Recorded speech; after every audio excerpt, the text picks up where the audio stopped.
Edward Hale stood at the vast window of his study, gazing across the manicured grounds of his Connecticut estate as the autumn light painted long shadows across the lawn. At 52, he had amassed a fortune that most could only dream of: real estate holdings across 3 continents, a technology patent that had revolutionized medical imaging, and investment portfolios that generated more money in a day than most people earned in years. Yet lately, something felt hollow about it all. The double doors to his study opened with a soft click. Mrs. Reynolds, his head housekeeper for 15 years, entered with the confident stride of someone who knew her value. "Mr. Hale, I've brought the new maid for your approval," she announced, her voice crisp and efficient. "This is Nia Johnson." Edward turned, his expression neutral as he assessed the young woman who stood slightly behind Mrs. Reynolds. She was small in stature, perhaps 5'4", with deep brown skin and natural hair pulled back into a neat bun. Her uniform, the standard black dress with white collar that all household staff wore, seemed a size too large for her frame, making her appear even smaller. "Miss Johnson," Edward acknowledged with a slight nod. "Welcome to Hale Manor." The young woman lifted her gaze for just a moment before lowering it again. "Thank you for the opportunity, sir," she said, her voice barely above a whisper. "Nia comes highly recommended from the Petersons," Mrs. Reynolds explained, referring to one of Edward's business associates. "She's been trained in proper household maintenance and understands the standards expected in a home of this caliber." Edward noted how the young woman kept her hands clasped tightly in front of her, how she seemed to be trying to take up as little space as possible in the grand room. There was something in her demeanor that spoke of a life spent being overlooked. "Very well," he said, turning back to the window. "Show her the East Wing responsibilities and the schedule. I expect the same standard of excellence as always, Mrs. Reynolds." "Of course, Mr. Hale," Mrs. Reynolds replied, already turning to usher Nia out. "She'll begin her duties immediately." As they left, Edward caught a glimpse of the young woman's reflection in the window glass. Her shoulders hunched slightly, her steps careful and measured. He felt a flicker of curiosity about her story, but it quickly faded beneath the weight of the day's concerns. People like Edward Hale didn't ponder the lives of people like Nia Johnson. That was simply the order of things. Over the next 2 weeks, Edward barely noticed the new maid's presence in his massive home. She worked the early morning and evening shifts, cleaning the East Wing where his private quarters were located, but she moved with such quiet efficiency that she might as well have been a ghost. Occasionally, he would enter a room to find evidence of her recent presence: the faint scent of lemon polish, a previously scattered stack of magazines now perfectly aligned, the throw pillows on his leather couch arranged with military precision. But Nia herself remained elusive, seeming to disappear whenever he approached. It wasn't until he overheard a conversation in the kitchen that Edward's attention was drawn to her again. "She's too slow," complained Marcus, one of the groundskeepers, as Edward paused outside the staff dining area. "Reynolds has her doing half the work of the last girl." "She's thorough, though," countered Sophia, the cook's assistant. "Have you seen how she cleans the silver? Not a single spot." "What good is thoroughness if it takes all day?" Marcus scoffed.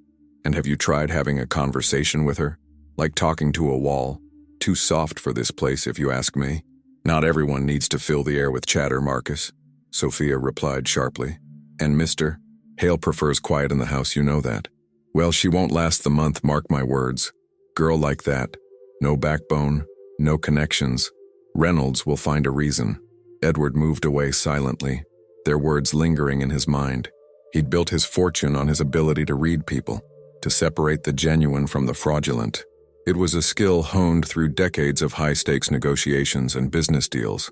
Now he found himself curious about this young woman whom everyone seemed to have already judged. That evening, Edward returned home late from a charity gala. The house was quiet, most of the staff having retired to their quarters in the separate staff building behind the main house. Only security and the night staff remained active. As he loosened his bow tie and shrugged off his tuxedo jacket, he noticed a sliver of light beneath the door of his private sitting room. Frowning slightly, he was meticulous about energy waste. He pushed open the door. Nia was there, on her hands and knees, carefully cleaning the ornate molding that ran along the baseboards.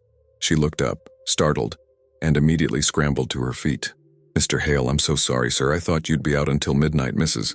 Reynolds said to finish the detail work when rooms weren't occupied, and She stopped abruptly, seeming to realize she was rambling. "I'll come back tomorrow." "No," Edward said, surprising himself. "Finish your work. I won't be long." He watched as she hesitated, clearly uncomfortable with his presence but unwilling to disobey a direct instruction. "Really, it's fine," he added more gently this time. "I just need to review some papers." Nia nodded and carefully knelt back down. Though Edward noticed how she positioned herself as far from him as possible, he settled into his leather armchair and opened his briefcase, pulling out contracts that needed his review. As he pretended to read, he covertly observed her. She worked methodically, with practiced movements that spoke of years of similar labor. Her hands, small but strong, moved with surprising grace as she applied polish to the wood, rubbing in small circles until it gleamed. Despite the menial nature of the task, there was a quiet dignity in how she approached it, as if the work itself deserved respect. After 15 minutes of silence, Edward spoke without looking up from his papers. "How long have you been in domestic service, Miss Johnson?" She paused, clearly surprised by the question. 7 years, sir. You're quite young to have that much experience. I started when I was 16, sir. My mother was a housekeeper before me." Edward nodded, making a notation on his contract as if her answer were merely background noise. "And before the Petersons?" "I worked for the Doherty family in Boston for 5 years, then the Petersons for 2. "Why did you leave the Dohertys after such a long time?" Her hands stilled for just a moment. "Mrs. Doherty passed away. Mr. Doherty sold the house and moved to Florida to be with his daughter." Edward glanced up at her, noting the genuine sadness in her expression. "You were fond of Mrs. Doherty?" "She was kind, sir. She taught me to read music and let me practice on her piano on my days off." A small smile touched her lips, there and gone in an instant. "She said I had a gift. Do you play well?" "Not anymore, sir. No access to instruments these days." She returned to her work, clearly uncomfortable with having shared even that small personal detail. Edward made a mental note of this unexpected glimpse beneath the surface of the quiet maid. He'd always prided himself on his ability to assess character. It was how he'd climbed from upper middle-class comfort to extraordinary wealth. He could spot dishonesty, laziness, and entitlement from a mile away. But he struggled to categorize Nia Johnson. She seemed almost deliberately forgettable, yet there was something in her careful movements, in the precision of her work, that suggested hidden depths. It had been a very long time since anyone or anything had genuinely piqued Edward's curiosity. The next day, Edward called Mrs. Reynolds to his study. "Tell me about Nia Johnson," he said without preamble. Mrs. Reynolds raised an eyebrow, clearly surprised by his interest in a junior staff member. "She's adequate, sir. Diligent, punctual, though somewhat slow compared to our previous staff in that position. Slow or thorough?" "Perhaps both," Mrs. Reynolds conceded. "She doesn't require much supervision and doesn't socialize excessively with the other staff. Keeps to herself, follows instructions precisely. No complaints from her about the workload." "What's her background?" Mrs. Reynolds hesitated. "I don't know much beyond her references, sir. She lives in the South End, takes 2 buses to get here each day. Never mentions family except her mother, who I gather is unwell. She requested Sunday mornings off for church, which I approved as it doesn't conflict with our schedule." Edward nodded, tapping his fountain pen against his desk calendar. The staff doesn't seem to have warmed to her. Mrs. Reynolds' expression remained neutral, but Edward had known her long enough to detect her surprise at his awareness of staff dynamics. Some of the younger staff find her difficult to relate to, perhaps. She's quiet, doesn't participate in their after-hours socialization. Marcus has been particularly critical. He prefers more outgoing personalities. "And what do you think of her?" Mrs. Reynolds considered the question carefully. "I think she's someone who has learned to make herself invisible, Mr. Hale. In her position, that's often a survival skill." She paused, then added, "If her work is unsatisfactory—" "I didn't say that," Edward interrupted. "In fact, I've noticed the East Wing has never been more immaculate." "Then I'm not sure I understand your concern, sir." Edward waved his hand dismissively. "No concern, just curiosity. That will be all, Mrs. Reynolds." After she left, Edward leaned back in his chair, thinking. Over his lifetime, he'd developed a theory that character revealed itself most clearly when people believed no one was watching. His business rivals, his social circle, even his ex-wife. He'd learned their true natures not through their public personas but through their unguarded moments. What would Nia Johnson do, he wondered, if she thought no one was watching? If opportunity and temptation presented themselves without witnesses? The seed of an idea began to form in Edward's mind. A test. Nothing that would harm her, but something that might reveal the person beneath the carefully maintained facade of the invisible maid. That evening, Edward called his personal assistant. "Cancel my dinner with the Whitfields," he instructed, "and have my diamond Patek Philippe watch delivered from the vault, the one from the Basel collection." As he hung up, Edward felt an unexpected spark of anticipation. It had been a long time since anything in his carefully controlled world had surprised him. He was curious to see if Nia Johnson might prove to be the exception. Friday evening arrived, and Edward put his plan into motion. He'd instructed the staff that he would be working late in his study, and did not wish to be disturbed except by Nia, who was scheduled to clean the main floor rooms that evening. The diamond-encrusted watch, worth nearly $2 million, rested conspicuously on the coffee table in his private sitting room, catching the light from the table lamp beside it. Edward himself reclined on the leather sofa, a financial report open on his chest, his breathing deep and even as he feigned sleep. Through slitted eyes, he watched the minute hand of the grandfather clock tick slowly forward. 9 o'clock came and went, then 9:15. At 9:23, he heard the soft click of the door opening. Nia entered, pushing her cleaning cart.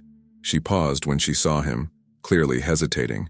For a moment, he thought she might leave and return later, but after a brief internal debate visible on her face, she quietly began to work, carefully maneuvering her equipment to make as little noise as possible. Edward maintained his steady breathing, observing her through his lashes as she dusted the bookshelves, her movements deliberately gentle. Occasionally, she would glance his way, as if checking that he remained asleep. After about 10 minutes, she approached the coffee table to dust it. Her eyes widened slightly when she noticed the watch, its diamonds glittering under the lamplight. She paused, her dusting cloth suspended in midair. Edward felt a flutter of anticipation.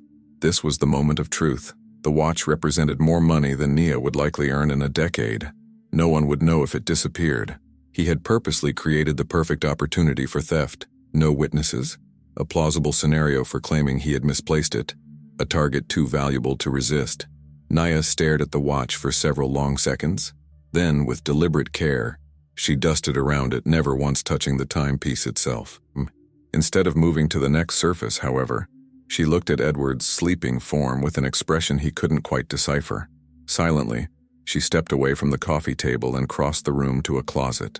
She opened it slowly, wincing at the slight creak of the hinges, and retrieved a soft throw blanket that Edward recognized as one usually kept in the guest rooms. Returning to the sofa, she carefully, gently laid the blanket over him, taking care not to disturb the report on his chest. As she adjusted it around his shoulders, she whispered so softly he almost didn't hear it, "You must be so tired, sir." The simple statement, delivered with unmistakable compassion, caught Edward completely off guard. He maintained his facade of sleep, but something uncomfortable stirred in his chest, an emotion he couldn't immediately identify. Nia dimmed the lamp beside him to a softer glow, then returned to her work, moving now to the far side of the room where she began meticulously cleaning the floorboards with a small brush, her back to him. Edward lay motionless, no longer watching her, but staring at the ceiling through his barely open eyes. The test had indeed revealed character, but not the one he'd been evaluating. Edward awoke at precisely 5:30 a.m. as he did every morning, the soft throw blanket still draped over him, a tangible reminder of the previous night's revelation. He hadn't intended to actually fall asleep on the sofa, but somewhere between Nia's gentle act of kindness and his own unexpected emotional response, genuine sleep had claimed him. The diamond watch still gleamed on the coffee table, untouched. Edward picked it up, turning it over in his hands, feeling the weight of it, both physical and metaphorical. For the first time in years, he felt something approaching shame. He had set a trap for someone who had done nothing to deserve his suspicion, someone whose only apparent crime was being too quiet, too thorough, too invisible to the people around her. The test had been beneath him, unworthy of the principles he claimed to value. Rising from the sofa, Edward folded the blanket with uncharacteristic care. He showered and dressed in his private suite, his movements automatic as his mind remained fixed on the previous evening. By 7 a.m. he was seated at the breakfast table, a cup of black coffee growing cold before him as he stared out at the morning mist rising from the immaculate lawn. "Will you be having your usual, sir?" asked Sophia, who managed breakfast service in addition to her role as cook's assistant. "Just toast," Edward replied absently, then added, "Sophia, when does Nia arrive today?" The young woman looked surprised at the question. "She's already here, Mr. Hale. She starts at 6 a.m. on Saturdays to prepare the weekend linens." Where is she working now? The laundry room, I believe, sir. Shall I call for her? No, Edward said quickly. That won't be necessary. But I would like you to gather all staff for a meeting in the main hall at noon. Everyone who's on duty today. Sophia's expression flickered with concern. Yes, sir. Is everything all right? Everything is fine, Edward assured her, finally taking a sip of his coffee. I simply have an announcement to make. After breakfast, Edward retreated to his study, ostensibly to review the quarterly reports from his various business holdings. Instead, he found himself accessing the staff records kept on his private server. Nia Johnson's file was sparse compared to long-term employees like Mrs. Reynolds. Basic information filled the standard form. Nia Marie Johnson, age 23. Address in a modest apartment building in the South End of Boston. Emergency contact, Elaine Johnson, mother. Previous employment verified with references from the Doherty and Peterson families. Salary rate. Edward paused, noting it was at the lowest tier of his household staff pay scale despite her years of experience. He clicked through to the notes section, where Mrs. Reynolds documented performance observations. September 3rd. Orientation completed. Quiet, attentive, asks appropriate questions. Demonstrated proficiency with proper techniques for antique furniture. September 10th. Working slower than anticipated. Quality of work excellent but efficiency concerns. Will monitor. September 15th. Marcus reports minimal interaction with other staff. Possible integration issues. September 28th. Required additional training on silver service rotation. Otherwise performing adequately. Nothing in the clinical assessment captured the woman who had gently covered him with a blanket and whispered words of compassion rather than taking advantage of his apparent vulnerability. Edward closed the file and leaned back in his chair, contemplating what he intended to do next. It had been many years since he'd acted on impulse rather than careful calculation. His wealth had been built on measuring risk against reward, on protecting himself from exploitation, on maintaining the advantages that came with power. And yet, at noon, the household staff assembled in the grand foyer of Hale Manor. 14 people stood in a loose semicircle, the weekend contingent of housekeepers, kitchen staff, groundskeepers, and security. Mrs. Reynolds positioned herself slightly apart, clipboard in hand, her expression betraying nothing of her thoughts about this unusual gathering.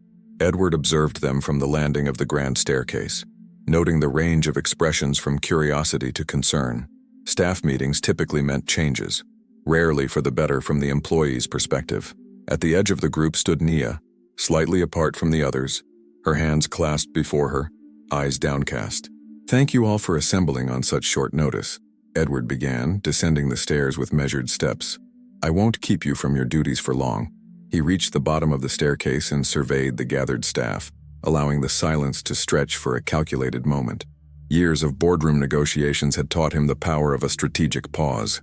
It has come to my attention, he continued, that we have been overlooking exceptional talent within our ranks. A ripple of confusion passed through the assembled staff. This was clearly not the cost-cutting announcement many had feared. Last night I had the opportunity to observe true character in action, the kind of integrity that cannot be taught and should not go unrecognized. Edward's gaze moved deliberately to where Nia stood. Miss Johnson, her head snapped up, eyes widening in alarm at being singled out. A flush spread across her cheeks as every head turned toward her. Step forward, please, Edward requested. For a moment, it seemed she might refuse out of sheer terror, but training and ingrained obedience won out. She took 3 small steps forward, her posture rigid with tension. Miss Johnson has been with us for only a month, Edward addressed the group, yet she has demonstrated a level of care, attention to detail, and personal integrity that exemplifies the standards this household should represent. Confusion showed on every face, none more so than Nia's. Effective immediately, I am appointing Miss Johnson as assistant house manager, working directly with Mrs. Reynolds to oversee the East Wing operations. Mrs. Reynolds couldn't quite hide her shock, though she recovered admirably. Marcus, standing near the back, made no attempt to mask his disbelief. Additionally, Edward continued, all staff will receive a 10% increase in their base compensation, effective next pay period. This announcement generated an immediate murmur of surprise and pleasure among the group, momentarily drawing attention away from Nia's stunned expression. One final matter, Edward said, silencing the whispers. Miss Johnson, I understand you previously studied piano but currently have no access to an instrument. Nia's mouth opened slightly, clearly astonished that he had remembered this detail from their brief conversation. "The Steinway in the music room has been gathering dust since my mother's passing. It would please me if you would make use of it during your personal time. Mrs. Reynolds will adjust your schedule to accommodate 1 hour of practice daily, if you wish it." "Mr. Hale," Nia finally found her voice, though it trembled slightly. "I don't understand. Excellence deserves recognition, Miss Johnson, that's all." He turned to address the entire staff once more. "That will be all for now. Thank you for your continued service." As the staff dispersed in a buzz of excited conversation, Edward caught Mrs. Reynolds' eye and gestured for her to join him in his study. Nia remained rooted to her spot, looking as though the floor had disappeared beneath her feet. "Sir, while I would never question your authority in staffing decisions," Mrs. Reynolds began once the study door closed behind them. "But you're about to," Edward finished for her, his tone mild as he took his seat behind the massive mahogany desk. "I'm merely concerned about disrupting our established hierarchy without proper preparation," she said diplomatically. "Nia has barely completed her probationary period, and there are several more experienced staff who might view this as favoritism." "Is she capable of the role?" Edward asked directly. Mrs. Reynolds hesitated. "She's certainly detail-oriented and thorough, but management requires authority. The other staff may not respect her direction given her age and background." "By background, you mean?" "She's very reserved, sir, and there's the matter of her lacking certain advantages that others might have had." Edward raised an eyebrow. "Are we speaking in code, Mrs. Reynolds? If you're referring to her race or socioeconomic status, I'd prefer you state it plainly." The housekeeper had the grace to look slightly abashed. "I simply mean that management in a household of this caliber typically requires a certain refinement and education that Miss Johnson may not possess. And yet she demonstrated something last night that appears increasingly rare. Simple human kindness with no expectation of reward or recognition." Edward's voice remained even, but there was an underlying firmness that Mrs. Reynolds recognized well. "I've made my decision. You will mentor her in the necessary skills, and I expect the transition to be smooth." "Of course, Mr. Hale," she conceded, recognizing the immovable force behind his polite directive. "Will there be anything else?" "Yes. I'd like you to arrange something else for Miss Johnson. A full educational scholarship." This finally broke through Mrs. Reynolds's professional composure. "A scholarship? For what purpose?" "I understand she never had the opportunity for higher education. I want that rectified. Arrange for aptitude testing and college counseling. Whatever program interests her, provided she can maintain her new responsibilities here while studying." Mrs. Reynolds stared at him, clearly struggling to comprehend this unprecedented display of generosity toward a junior staff member. "May I ask what prompted this sudden interest in Miss Johnson's welfare?"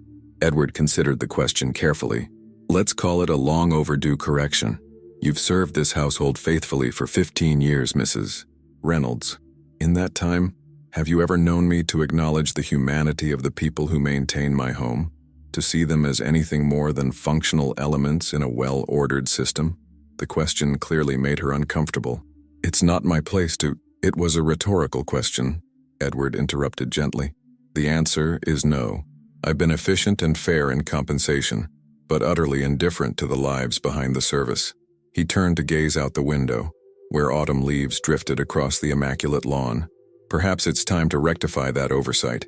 Nia sat on the edge of her small bed in the staff quarters, still in her uniform despite having been off duty for an hour. Her hands trembled slightly as she held the official letter Mrs. Reynolds had delivered, a formal outline of her new position, the substantial increase in salary that accompanied it, and the educational opportunity that had been extended to her. None of it made sense. People like her didn't receive unexpected promotions and educational scholarships from employers like Edward Hale. Men of his wealth and position didn't notice people like her at all, let alone single them out for advancement.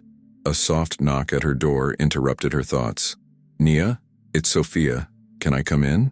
"Yes," Nia called, hastily folding the letter and tucking it beneath her pillow. Sophia entered, still in her kitchen uniform but with her hair released from its required net. Her expression mingled curiosity with genuine warmth. "So," she said, sitting beside Nia on the bed. "Assistant house manager. That's quite a jump." "I don't understand it," Nia admitted. "I haven't done anything special." "Well, Mr. Hale seems to think otherwise." Sophia bumped Nia's shoulder gently with her own. "You should have seen Marcus's face when you left. like he'd swallowed a lemon whole. Despite her confusion, Nia couldn't help a small smile at the image. He's never going to take direction from me. He will if he wants to keep his job, Sophia said firmly. Look, I don't know what you did to impress the boss, but clearly it was something significant. You should be proud. I didn't do anything, Nia insisted. That's what makes no sense. I just did my job the way I always do. Sophia studied her for a moment. Maybe that's exactly the point. You know, most people here are just going through the motions. They do what's required, nothing more. But I've seen how you work. You treat every task like it matters. Nia shrugged, uncomfortable with the observation. My mother always said that how you do anything is how you do everything. Smart woman, your mom. Sophia paused, then asked with careful casualness, is she doing any better? Nia's expression clouded slightly. Few people at Hale Manor knew about her mother's condition, but Sophia had been kind from Nia's first day, offering friendship when others had kept their distance. Not really, Nia admitted quietly. The new medication helps with the pain sometimes, but it's progressive, the doctors say. She trailed off, unable to voice the prognosis aloud. Sophia squeezed her hand. With this promotion, you'll be able to get her better care, right? Nia nodded, emotion making it temporarily impossible to speak. The salary increase would mean her mother could move to a better facility, one with more comprehensive care and pain management. It would mean Nia could afford the bus fare to visit more often than once a week. Then take the win, Nia. Whatever the reason, this is a good thing. You deserve it. As Sophia left, Nia remained sitting on the edge of her bed, overwhelmed by the day's events. Through the small window of her quarters, she could see the main house illuminated against the darkening sky, imposing and elegant. Within those walls, people lived lives so different from hers, lives where sudden windfalls and life-changing opportunities weren't miraculous but expected. What had Mr. Hale seen in her that warranted such generosity? And more importantly, could she possibly live up to whatever expectations now rested on her shoulders? Edward dined alone that evening, as he did most evenings. His marriage had ended 7 years earlier, a casualty of his single-minded focus on empire building. There had been women since then, sophisticated, beautiful companions who understood the transactional nature of their arrangement with him. But none had crossed the threshold into genuine intimacy. As he cut into the perfectly prepared filet mignon, he found himself wondering if Nia had shared the news of her promotion with her mother yet. The thought surprised him. He rarely concerned himself with the personal lives of his staff. His phone buzzed with an incoming call from Lawrence Chen, his most trusted financial advisor. Lawrence, Edward answered. You're working late on a Saturday. The Tokyo markets wait for no man, Edward, came the good-humored reply. I've got the final numbers on the Singapore acquisition. The board has accepted our terms. Excellent. Send the details to my secure server and I'll review them before Monday's call. Already done. This puts us in an excellent position for the Zurich expansion next quarter. Lawrence paused, then added, by the way, that foundation grant for the music education program in the South End went through. Full funding for the next 5 years as you requested. Good, Edward said simply, though the news gave him more satisfaction than the business acquisition. The charitable foundation he'd established 2 years ago operated with the same efficiency as his business interests, but required far less of his personal attention. After ending the call, Edward found himself restless, unusual for a man whose daily routine rarely varied. On impulse, he left the dining room and walked through the quiet house to the rarely used music room. The Steinway grand piano stood by the bay windows, its polished ebony surface gleaming softly in the dimmed lighting. Edward ran his fingers lightly over the keys, producing a discordant series of notes. His mother had played beautifully, filling this room with Chopin and Debussy during his childhood. After her death 15 years ago, he'd kept the piano meticulously maintained but never used. Tomorrow Nia might sit here, bringing music back to this silent corner of the house. The thought gave him unexpected pleasure. As he turned to leave, Edward caught sight of his reflection in the window glass. The face that looked back at him was that of a successful man in his prime, confident, powerful, accustomed to deference. And yet, for a fleeting moment, he saw himself as Nia might, remote, inaccessible, a figure to be feared rather than known. The realization disturbed him more than it should have. Sunday morning brought a steady autumn rain that drummed against the windows of Hale Manor. Edward sat in his study reviewing correspondence when a soft knock interrupted him. "Enter," he called, expecting Mrs. Reynolds with the weekly household accounts. Instead, Nia stood in the doorway, still wearing her rain-dampened coat. clearly having just returned from somewhere. In her hands she clutched a small potted plant with delicate white flowers. "Mr. Hale," she said, her voice steadier than it had been during yesterday's unexpected announcement.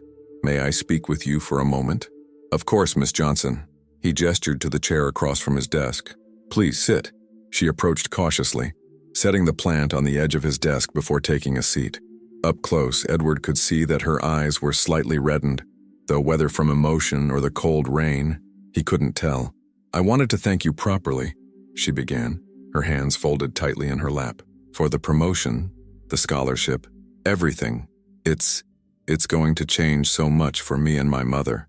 "Your work merits recognition," Edward replied, falling back on the formal explanation he'd given yesterday. "With all due respect, sir, many people work hard without receiving such opportunities." Her direct gaze surprised him. It was the first time she'd maintained eye contact for more than a fleeting moment. "I can't help wondering why me and why now." Edward considered deflecting the question, but something in her straightforward approach deserved honesty. "You showed kindness when you thought no one was watching," he said simply. "That reveals more about character than any resume or recommendation." Understanding dawned in her expression. "You weren't really asleep." "No, it was a test." "Yes." She absorbed this information, a slight furrow appearing between her brows. "The watch, was it real?" "Very. And if I had taken it, you wouldn't be sitting here now," Edward acknowledged. Nia nodded slowly, processing the implications. "I don't know whether to be grateful for the opportunity or insulted by the suspicion." The candor of her response surprised a short laugh from him. "Both would be reasonable, though in my defense I've learned through hard experience that people rarely reveal their true nature in observed circumstances. And yet you revealed something of your nature through the test itself," she countered softly. The observation was unexpectedly perceptive, striking uncomfortably close to the thoughts that had troubled Edward since Friday night. Nia gestured to the small plant she'd brought. "Peace lily. My mother grows them. They're supposed to bring tranquility to a space." A hint of nervousness returned to her voice. "I thought, for your study, as a thank you. It's not much, but it's perfect." Edward interrupted, genuinely touched by the simple gesture. "Thank you." An awkward silence fell between them. An employer and employee from vastly different worlds, suddenly connected by an unplanned moment of mutual recognition. "I should let you get back to work," Nia said finally, rising from her chair. "Miss Johnson," Edward said as she turned to leave, "the piano. Will you use it?" A genuine smile transformed her face, erasing the careful reserve she typically maintained. "Yes, sir. I'd like that very much." "Good. Music should be heard, not just remembered." The words came unbidden, surprising even himself with their sentimentality. After she left, Edward stared at the small white flowers for a long moment. Then, instead of returning to his correspondence, he reached for his phone and dialed a number he rarely used personally. "Dr. Abernathy, this is Edward Hale. I understand you're treating Elaine Johnson at Harbor Pines Care Center. I'd like to discuss upgrading her care plan effective immediately." The soft notes of Chopin's Nocturne in E-flat major drifted through the hallway, drawing Edward like a compass finding north. It had been 3 weeks since Nia's promotion, and true to his word, he had ensured she received time each day to practice on the Steinway. Usually, he kept his distance, respecting her privacy during these sessions. Today, however, curiosity overcame propriety. He paused outside the music room door, which stood slightly ajar. Through the gap, he could see Nia seated at the piano, her posture transformed from the carefully deferential stance she maintained as assistant house manager. Here, her back was straight, her head held high, her hands moving with confident precision across the keys. The piece was not technically perfect. There were occasional hesitations, small stumbles quickly corrected, but the emotion behind the playing was undeniable. Nia played with a sensitivity that spoke of deep connection to the music, her body swaying slightly with the rise and fall of the melody. Edward remained motionless, unwilling to interrupt. It had been 15 years since music had filled this room. The last time he'd heard this particular nocturne, his mother had been playing it, just weeks before her final illness claimed her. As the piece concluded, Nia sat still for a moment, hands resting lightly on the keys. Then she sighed, shoulders dropping slightly as she returned to awareness of her surroundings. "That was beautiful," Edward said quietly, finally pushing the door open. Nia startled, immediately rising from the bench. "Mr. Hale, I'm sorry. I didn't realize you were there. Please don't stop on my account, he said, gesturing for her to sit again. I've been meaning to thank you for bringing music back to this room. My mother would have approved. Nia hesitated, then slowly resumed her seat at the piano. Mrs. Reynolds mentioned your mother was an accomplished pianist. Was this her piano? Edward nodded, moving further into the room but keeping a respectful distance. She played every evening before dinner. This piece, the Chopin, was one of her favorites. It's beautiful, Nia said, running her fingers lightly over the keys without pressing them. I'm still relearning after so many years without practice. Mrs. Dougherty taught me the basics, but you play with feeling, Edward observed. Technique can be perfected with practice, but emotional connection to music can't be taught. A hint of color touched Nia's cheeks at the unexpected compliment. Thank you. It's peaceful here. Sometimes I forget where I am when I'm playing. That's the highest form of music, when it transports us elsewhere. Edward surprised himself with the observation. He rarely spoke about music anymore. It belonged to a part of his life he'd carefully compartmentalized after his mother's passing. An awkward silence fell between them, employer and employee still navigating the shifting boundaries of their unusual situation. How is your mother doing with the new treatment protocol? Edward asked, changing the subject. Surprise flickered across Nia's face. She's responding well. The pain management is much more effective and the physical therapy is helping with her mobility. She paused, then added carefully, Dr. Abernathy mentioned you had spoken with him about her case. Edward made a non-committal noise, suddenly uncomfortable with her direct reference to his involvement. Medical care should be based on need, not financial constraints, he said simply. Still, I want to thank you. It's made an immeasurable difference for her. Nia's voice carried genuine emotion, her usual reserve momentarily set aside. Edward nodded, accepting her gratitude but unwilling to acknowledge the depth of his intervention. The truth was, he had done far more than simply speak with Dr. Abernathy. He had arranged for Elaine Johnson to receive access to experimental treatments, typically reserved for patients with premium insurance coverage, had ensured she was moved to a private room with advanced care options, and had established a medical trust to cover expenses beyond what Nia's improved salary could manage.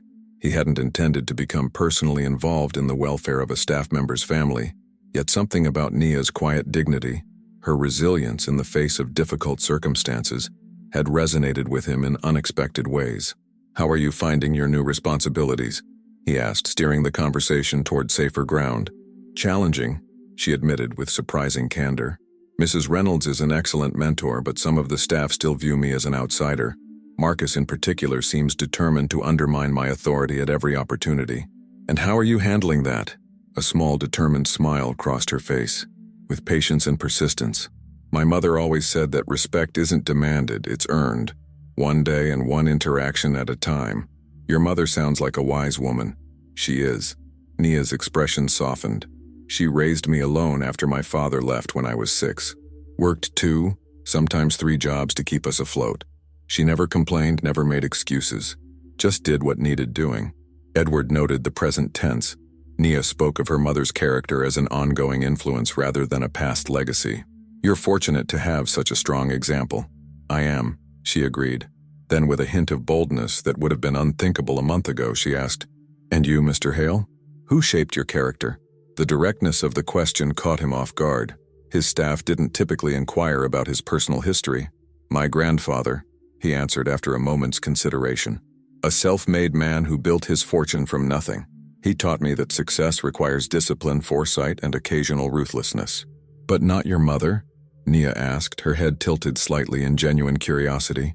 Edward felt an unexpected pang at the question. My mother taught different lessons.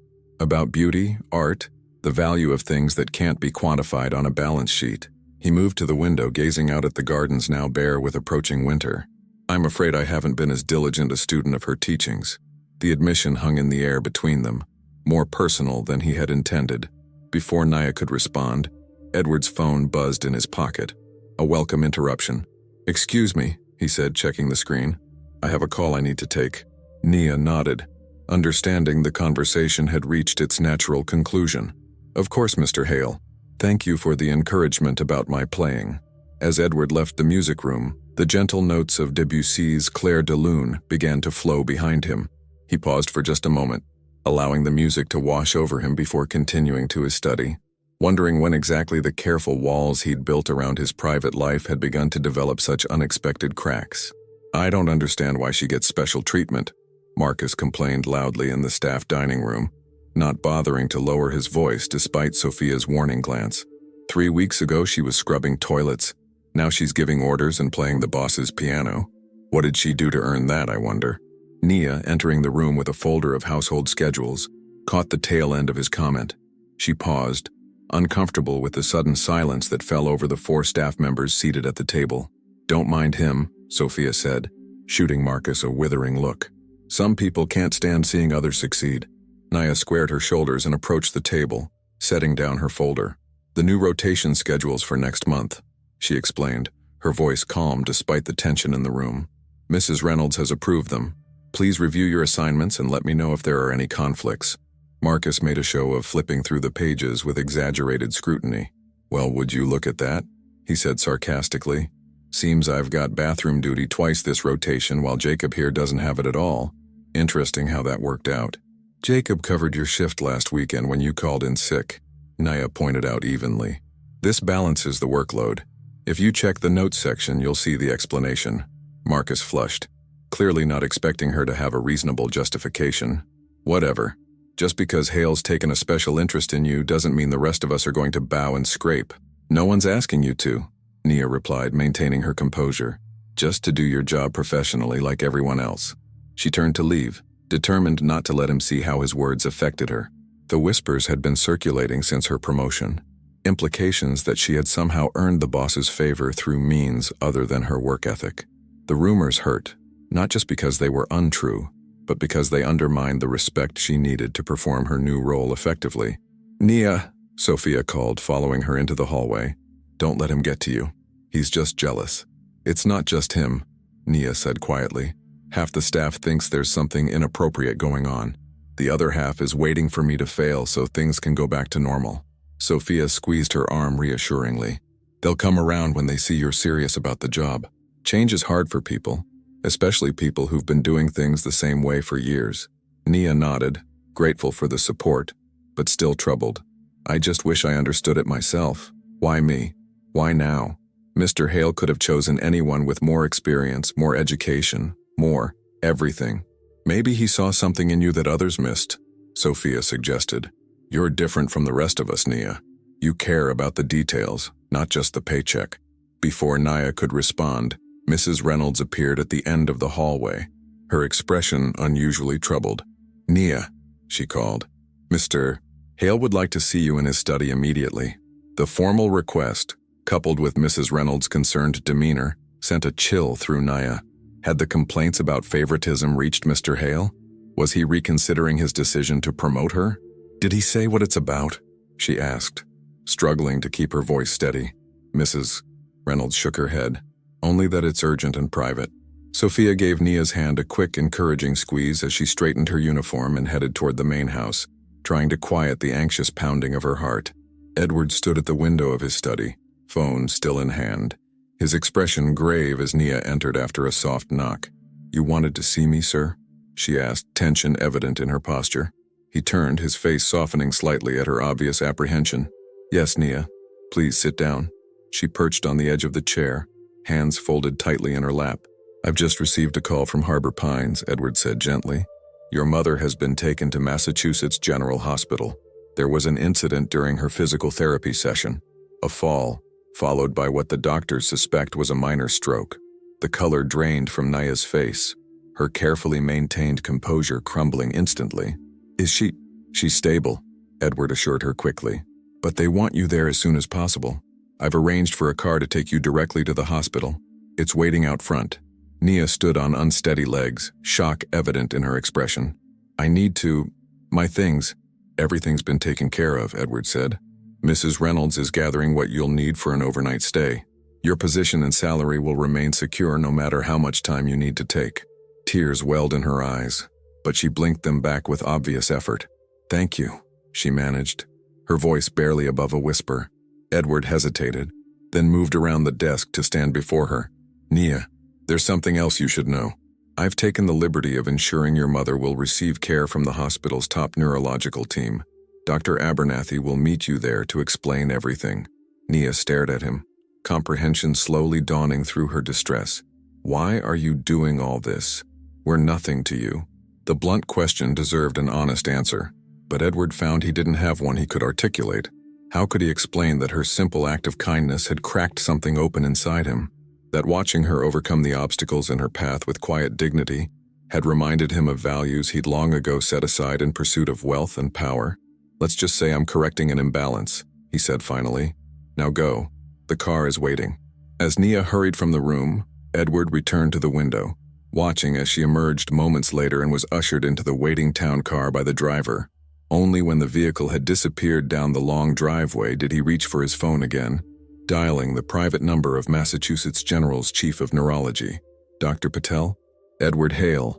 I'm calling about Elaine Johnson." 3 days passed with no word from Nia. The halls of Hale Manor felt strangely hollow to Edward, a sensation he found both unexpected and unsettling. He had lived in the sprawling estate for over a decade, its elegance and isolation typically a comfort rather than a burden. Now he found himself listening for piano notes that didn't come, glancing toward the east wing where Nia would normally be overseeing the day's tasks. "Any update on Miss Johnson's mother?" he asked Mrs. Reynolds during their morning briefing, keeping his tone deliberately casual. "Nothing official, sir," the housekeeper replied. Sophia received a brief text message yesterday indicating Mrs. Johnson remains in stable condition. "Miss Johnson is staying at the hospital." Edward nodded, adjusting his cufflinks, a habitual gesture when he was thinking. "Ensure her position remains secure. Redistribute her responsibilities among the senior staff until her return." "Of course, sir." Mrs. Reynolds hesitated, then added, "Marcus has volunteered to take over her administrative duties." Edward's head snapped up, his eyes narrowing slightly. "Marcus? The groundskeeper who's been openly resentful of her promotion?" Mrs. Reynolds had the grace to look uncomfortable. "He does have seniority, sir." "Seniority isn't the same as capability or trustworthiness," Edward replied coolly. "Assign those duties to Sophia instead. I've observed her to be both competent and supportive of Miss Johnson." "As you wish, sir." Mrs. Reynolds made a notation in her tablet. "Will there be anything else?" Edward was about to dismiss her when a thought struck him. "Yes, actually. Please arrange for a food delivery service for Miss Johnson at the hospital. 3 meals daily, of good quality, and have a suite prepared at the Liberty Hotel. She shouldn't have to sleep in a hospital chair indefinitely." Mrs. Reynolds' expression remained professionally neutral, though Edward detected a flicker of surprise in her eyes. "I'll see to it immediately." After she left, Edward turned to the wall of windows overlooking the estate grounds. November had stripped the trees bare, the landscape rendered in shades of brown and gray beneath a slate sky heavy with impending snow. The scene matched his mood, muted, somber, expectant. His phone rang, the private line that only a select few possessed the number for. The screen displayed Mass General Dr. Patel. "Edward Hale," he answered immediately. "Mr. Hale, this is Dr. Patel. I wanted to update you personally on Elaine Johnson's condition." Edward moved to his desk, pulling a notepad close. "I appreciate that, doctor. How is she?" "Stable, but her condition is more complex than initially assessed." The neurologist's voice was measured, professional. "The fall triggered a moderate stroke affecting her left side. We've managed to prevent further damage, but given her pre-existing condition, recovery will be challenging." "What's the prognosis?" "With intensive rehabilitation, we expect partial recovery of mobility. However, I must be candid. Her underlying neurological disease continues to progress. This event has accelerated the timeline we previously discussed." Edward absorbed this information, his jaw tightening. "What's the next step?" "We're recommending transfer to Spalding Rehabilitation Hospital once she's stabilized enough for transport. They have an excellent neuro-rehabilitation program that would give her the best chance at regaining independence." "Make the arrangements," Edward said without hesitation. "Whatever isn't covered by insurance, I'll handle personally." "There's one more thing," Dr. Patel added carefully. "Miss Johnson has been at her mother's bedside continuously since admission. She's clearly exhausted but refuses to leave. Perhaps as her employer you might encourage her to rest properly. Medical studies consistently show that caregiver burnout can negatively impact patient outcomes." "I understand," Edward said. "I'll address it." After ending the call, Edward sat motionless at his desk, thoughts churning. He had involved himself in the Johnson family's situation on impulse, a rare departure from his carefully calculated approach to life. Now, he found himself increasingly entangled in their struggles, drawn by something he couldn't quite name. Perhaps recognition, perhaps empathy, perhaps a desire to balance some cosmic scale. Whatever the reason, he could no longer pretend this was simply about rewarding a deserving employee. It had become personal, though he wasn't entirely comfortable examining why. Massachusetts General Hospital's neurological wing hummed with quiet efficiency as Edward strode through the sliding doors. At the nurse's station, he introduced himself and was directed to room 412. He paused outside, oddly hesitant before knocking softly. When no response came, he pushed the door open gently. The room was dimly lit, the blinds partially closed against the gray afternoon light. In the hospital bed lay a woman who bore a striking resemblance to Nia, though decades older and diminished by illness. Elaine Johnson's left side appeared slack, her breathing shallow but regular as she slept, monitored by various machines that beeped softly in the background. In a chair pulled close to the bed sat Nia, her head resting on her folded arms at her mother's side, clearly having succumbed to exhaustion. She still wore the same clothes Edward had last seen her in 3 days ago, her hair pulled back in a simple ponytail, her shoulders rising and falling with deep, fatigue-heavy breaths. Edward remained frozen in the doorway, suddenly aware he was intruding on a deeply private moment. He was about to retreat when Elaine Johnson's eyes fluttered open, immediately finding him with surprising alertness. "You must be Mr. Hale," she said softly, her voice raspy but distinct. Her right hand moved slightly, gesturing him closer. Edward stepped into the room, moving to the foot of the bed. "Mrs. Johnson, I apologize for disturbing you." "Not at all." Her gaze was direct and evaluating, reminding him strongly of Nia's increasingly confident demeanor. "I've been hoping to meet the man who's taken such an interest in my daughter's future." Edward glanced at Nia, who remained asleep, clearly beyond exhaustion. "Your daughter is an exceptional employee." A knowing smile touched Elaine's lips. "Is that all?" The simple question carried layers of implication that Edward wasn't prepared to address. "She's shown remarkable character," he said instead. "It deserves recognition." "Character?" Elaine repeated thoughtfully. "Yes, that's my Nia. Always was, even as a little girl. The quiet ones see everything, you know. Feel everything too, though they don't always show it." She shifted slightly in the bed, wincing with the effort. "The doctors tell me you've arranged quite the care package for me. Private rooms, specialist consultations, rehabilitation at Spalding, far beyond what our insurance would cover. Medical decisions should be based on need, not financial limitations," Edward said, echoing what he'd told Nia weeks earlier. "A lovely sentiment from someone who's never faced financial limitations," Elaine observed, though without bitterness. "Tell me, Mr. Hale, what do you want from my daughter? The directness of the question caught him off guard. "I don't want anything from her." "Everyone wants something," Elaine countered gently. "The question is whether they're honest about it, with others and with themselves." Before Edward could formulate a response, Nia stirred, lifting her head from her arms. For a moment, disorientation clouded her features, then shock as she registered Edward's presence. "Mr. Hale." She straightened immediately, pushing hair back from her face, self-consciousness evident in every movement. "I didn't expect... Why are you here?" "He came to check on us," Elaine said simply, her right hand reaching for her daughter's. "Isn't that thoughtful?" Nia's gaze moved between her mother and employer, clearly trying to gauge what might have been said while she slept. "Dr. Patel updated me on your mother's condition," Edward explained. "I wanted to ensure you both had everything you needed." He gestured to a large paper bag he'd placed on the visitor's table. "I brought some essentials, a change of clothes, toiletries, and I've arranged a suite at the Liberty Hotel, just 5 minutes from here. You need proper rest, Nia." "I can't leave her," Nia protested immediately. "Yes, you can," Elaine countered firmly. "I'm not going anywhere, and you're no good to me exhausted." She squeezed her daughter's hand. "Go, shower, sleep in a real bed, come back refreshed." Edward watched the silent communication between mother and daughter. Worry met with reassurance, protest countered with loving insistence. It was a language of intimacy he recognized from distant memories of his own mother, before illness had taken her too early. "The car is waiting downstairs," he said quietly. 2 hours of rest, then it will bring you back. Your mother will have continuous care in your absence." Nia looked torn, her dedication to her mother warring with the undeniable logic of their argument. "Go with Mr. Hale," Elaine urged gently. "I'd like a little nap myself, and you know I can't really sleep with you hovering and adjusting my blankets every 5 minutes." The gentle teasing broke through Nia's resistance. 2 hours, she conceded, rising stiffly from the chair she'd occupied for days. "Promise you'll call if anything changes?" "I promise," Elaine said solemnly, then added with a pointed look at Edward, "Mr. Hale will take good care of you." There was something in her tone that made Edward wonder, not for the first time, how much parents and children could communicate without words.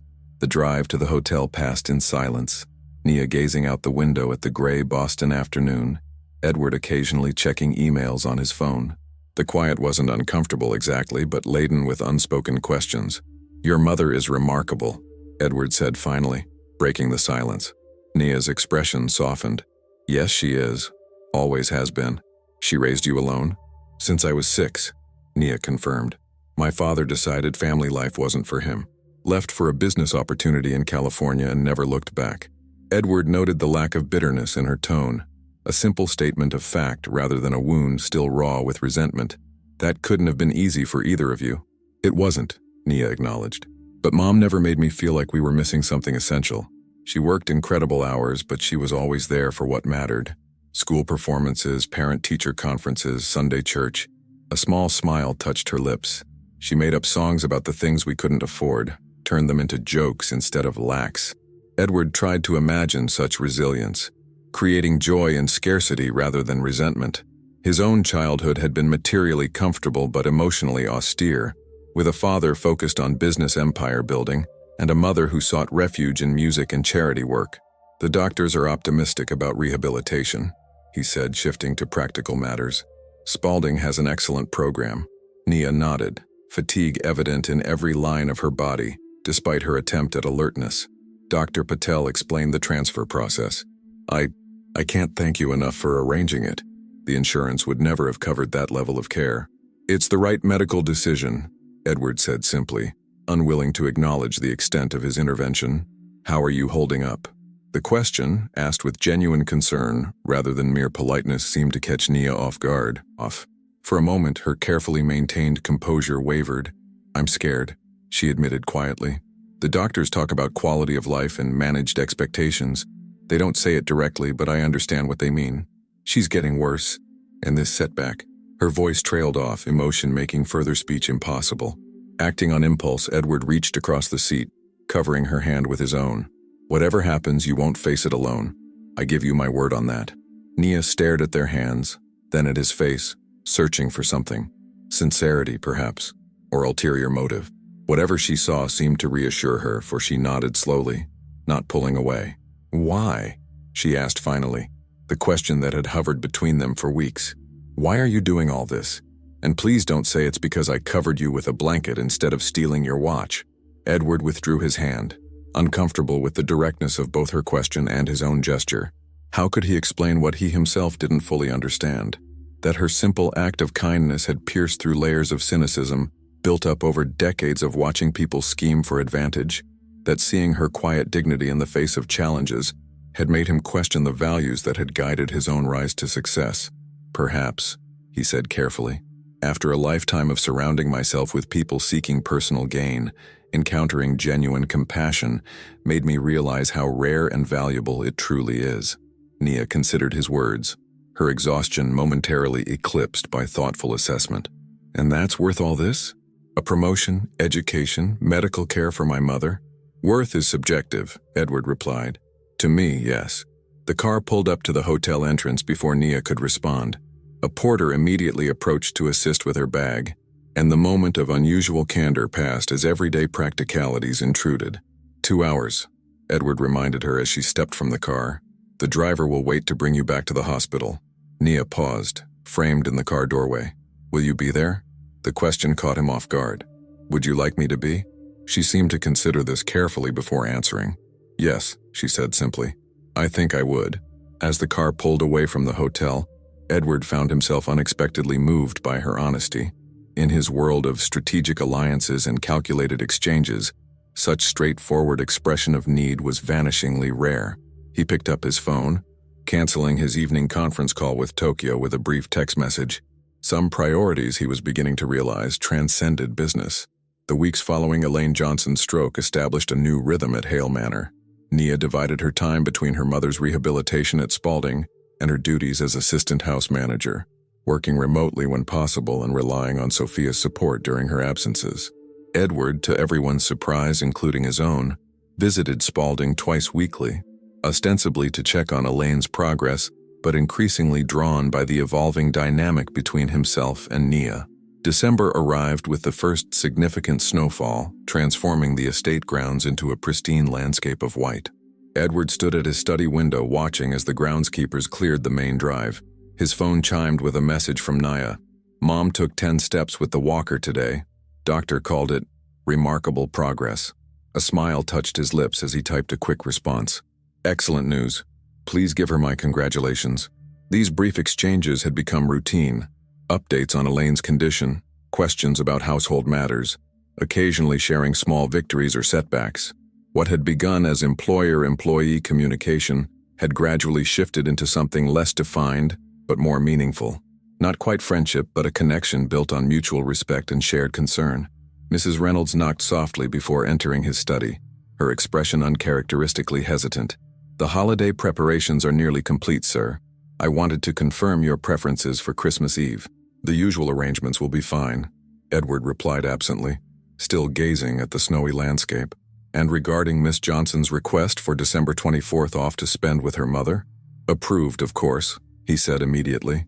In fact, arrange for a car to bring her mother here for the day if the doctors permit it. They can use the guest suite in the East Wing. Mrs. Reynolds's composure slipped momentarily, revealing genuine surprise. You want to host Miss Johnson and her mother for Christmas Eve? Here at the Manor? Edward turned from the window, his expression neutral despite his awareness of how unusual the request must seem. In 15 years, he had never invited staff to join him for holidays. Christmas Eve had always been a solitary affair. Christmas Day spent with business associates at charity events, obligations rather than celebrations. Is there a problem with the arrangement? No, sir. Mrs. Reynolds recovered quickly. I'll make the necessary preparations. Will you be joining them for dinner? The question gave him pause. What exactly was he doing? The boundaries between employer and employee had already blurred significantly, but hosting Nia and her mother for a holiday traditionally reserved for family would push those boundaries further still. Yes, he decided, surprising himself. Set 3 places in the small dining room. And Mrs. Reynolds, please ensure the piano is tuned before the 24th. After she left, Edward returned to the window, watching as the snow continued to fall, transforming familiar landscapes into something new and unexplored. Perhaps that was what was happening to him as well. A gradual transformation, imperceptible day by day but unmistakable in retrospect. He invited us for Christmas Eve? To the Manor? Elaine's eyebrows rose as she practiced standing from her wheelchair, her physical therapist supporting her on one side, Nia on the other. Well, isn't that interesting? It's just being practical, Nia insisted, carefully avoiding her mother's knowing gaze. The doctors don't want you traveling far, and he has plenty of space. Elaine hummed skeptically, taking another careful step. And he's joining us for dinner himself? Also practical, I suppose. Nia felt a flush rising in her cheeks, grateful that the exertion of therapy provided cover for her reaction. He's being kind, Mom. Don't read more into it. 2 more steps, Mrs. Johnson, the therapist encouraged, tactfully ignoring their conversation. You're doing wonderfully today. Elaine completed the short walk to the chair by the window, lowering herself with careful deliberation. Though her left side remained partially impaired, 6 weeks of intensive therapy had yielded significant improvement. She could now stand with minimal support and walk short distances with a walker. Kindness from a man like Edward Hale isn't simple charity, Elaine observed once the therapist had moved away to document her progress. Men in his position calculate the return on every investment, emotional as well as financial. He's not like that, Nia protested, then caught herself, realizing how defensive she sounded. I mean, he's not just what people assume. There's more to him. Clearly, Elaine agreed with a small smile, and he's seen more in you than others have. That's a gift, Nia, to be truly seen. Nia busied herself adjusting her mother's therapy shawl, uncomfortable with the direction of the conversation. The truth was, her relationship with Edward Hale defied easy categorization.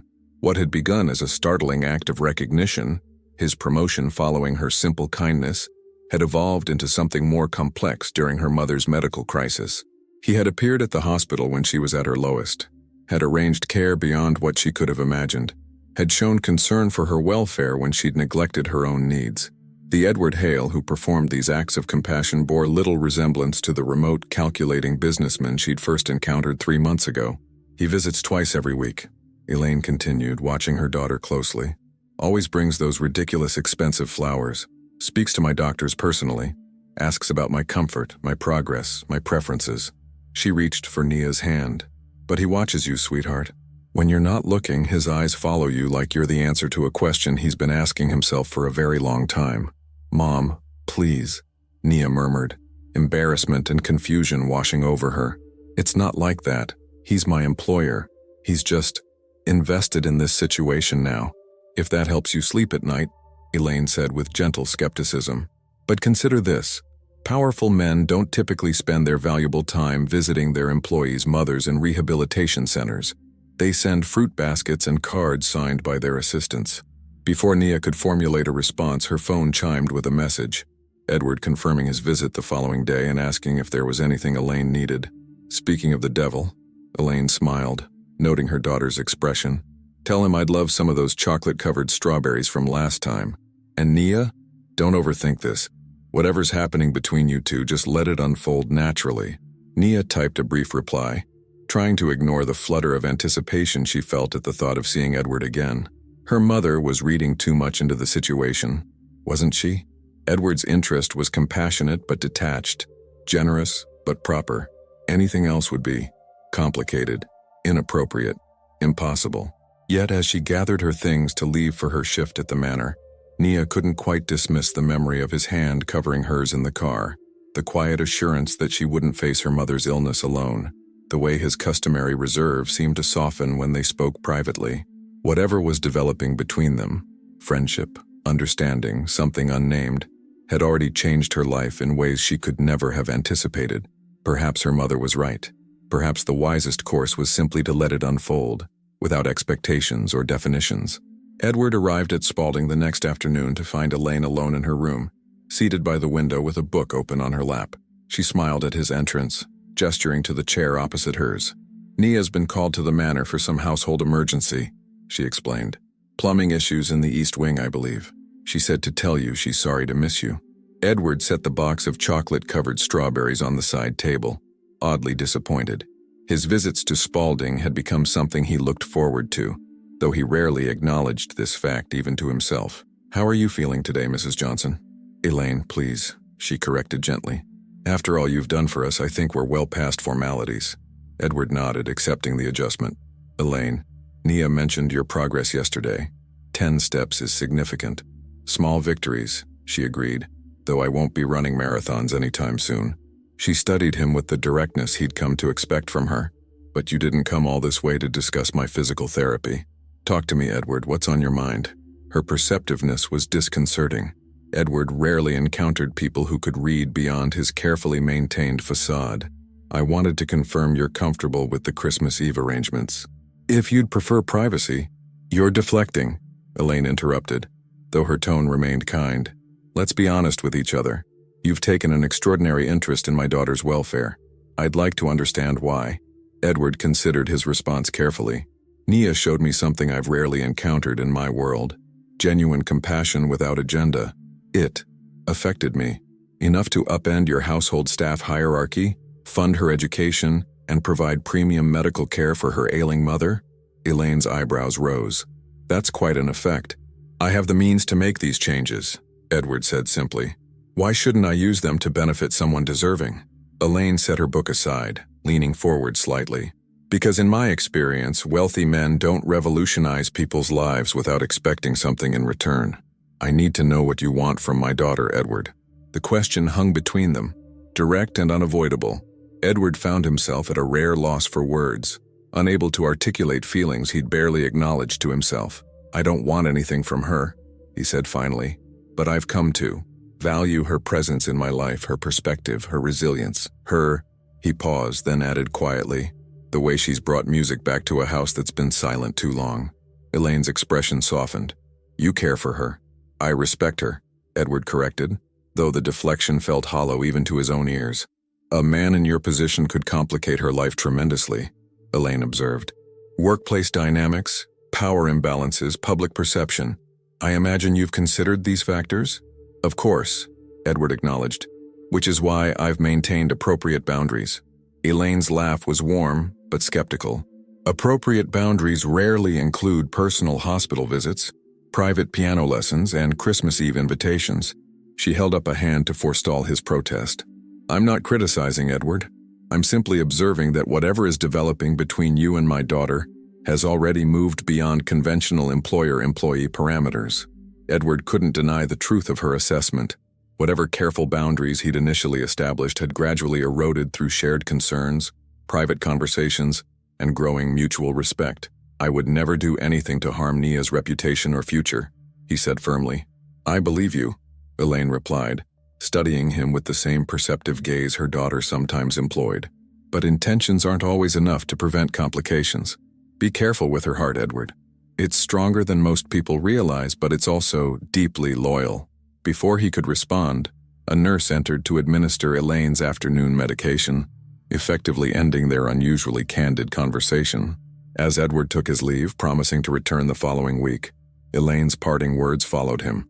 For what it's worth, I think you've both found something rare in each other. Don't let fear or convention stand in its way. Christmas Eve arrived with perfect storybook weather, fat snowflakes drifting lazily through the air, coating the grounds of Hale Manor in pristine white. Edward stood in the grand foyer, uncharacteristically restless as he checked his watch for the third time in 15 minutes. The car just passed the main gate, sir, Mrs. Reynolds informed him, discreetly adjusting one of the elegant pine garlands that adorned the entryway. They should arrive momentarily. Edward nodded, smoothing his hand over his tie, a deep burgundy against a crisp white shirt. He'd opted for business casual rather than formal attire, wanting to strike the right balance for the occasion. Not too intimidating, yet respectful of the significance of this first holiday gathering in his home in many years. The front doors opened, admitting a swirl of snowflakes along with Nia, who guided her mother's wheelchair with practiced care. Elaine looked remarkably well, her color good, her posture straight despite the lingering weakness on her left side.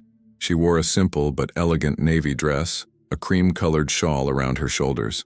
Nia herself had traded her usual practical attire for a deep green dress that complemented her complexion, her hair arranged in loose curls rather than the tight bun she favored for work. The sight of her, poised, beautiful, suddenly unfamiliar in this new context, caused Edward to momentarily forget the careful greeting he'd prepared. Welcome, he said simply, stepping forward to assist them. I'm glad you both could come. Thank you for having us. Elaine replied warmly. Your home is beautiful, Edward. Even more impressive than Nia described. It's just a house, he demurred, though the comment pleased him. Shall I show you around before dinner? I've had fires lit in the main rooms. As they moved through the manor, Edward found himself seeing his home through new eyes. What had always seemed appropriately grand now struck him as potentially overwhelming. The soaring ceilings, museum-quality artwork, antiques collected across generations of Hales. Yet Elaine commented on each feature with genuine appreciation rather than intimidation, while Nia moved through the spaces with growing comfort, no longer the hesitant new maid who had once tried to make herself invisible. They paused in the music room, where the Steinway gleamed in the soft light from the crystal chandelier. A fire crackled in the marble fireplace, casting dancing shadows across the parquet floor. This is my favorite room in the house, Nia admitted, trailing her fingers lightly across the piano's polished surface. Mine as well, Edward agreed, especially now that it contains music again thanks to you. Their eyes met briefly before Nia looked away, a flush rising in her cheeks. The moment was interrupted by Mrs. Reynolds announcing that dinner was served, saving them from the charged silence. The meal unfolded in the smaller dining room, intimate by the manor's standards, though still impressive with its hand-painted ceiling and antique silver candelabras. The conversation flowed more naturally than Edward had anticipated, moving from Elaine's rehabilitation progress to Nia's college applications. She had been accepted to Boston University's part-time business program starting in January, to Edward's childhood memories of Christmas at the manor when his mother was alive.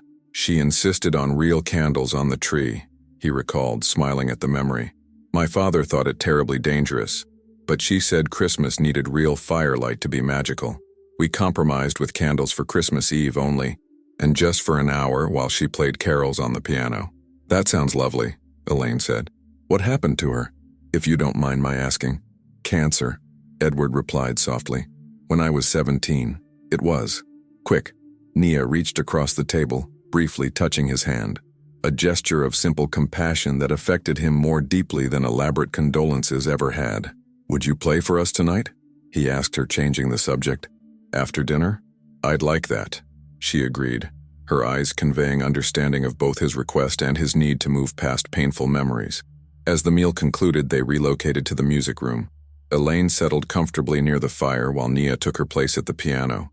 Edward remained standing, watching as she arranged her music and adjusted the bench. The first notes of Silent Night filled the room. Simple, clear, played with feeling rather than technical perfection. As the familiar melody unfolded, Edward found himself transported not just by the music but by the scene itself.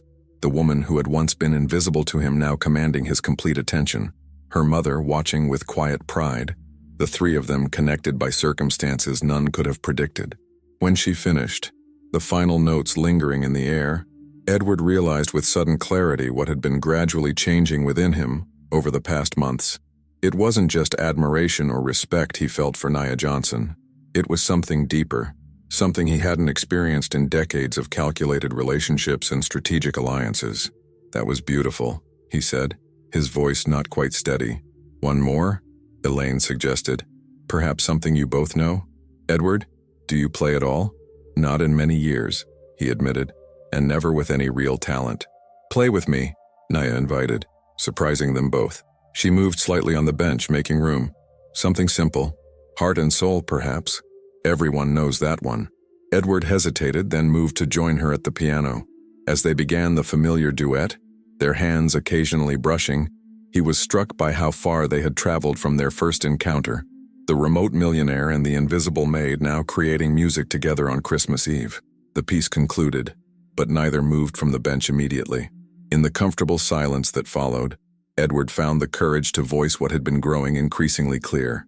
Nia, he said quietly, aware of Elaine's tactfully averted gaze across the room. These past months have changed me, changed how I see many things.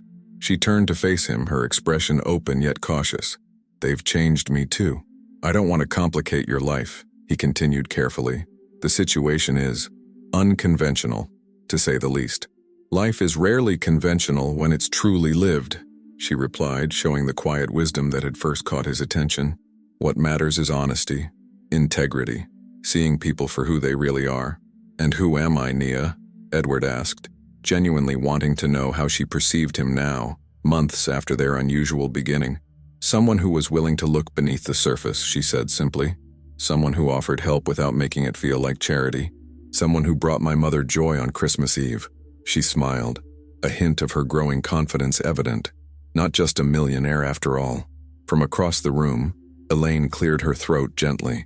I believe I'm feeling rather tired, she announced, her knowing smile belying her words. Perhaps I could be shown to that lovely guest suite now? As Mrs. Reynolds was summoned to assist Elaine, leaving Edward and Nia alone in the music room, the first snow of Christmas began to fall outside the tall windows. Inside, the fire cast a warm glow over two people who had found in each other something neither had been looking for: recognition, understanding, and the promise of something that transcended the circumstances of their meeting. Merry Christmas, Nia, Edward said softly. Merry Christmas, Edward, she replied, using his first name for the very first time. Outside, the snow continued to fall, covering everything in pristine white, a blank page on which new stories could be written, new beginnings imagined, new music composed between two hearts that had finally found their complementary melody. Support our channel. Like the video, comment your country, and subscribe for more stories that prove kindness always wins.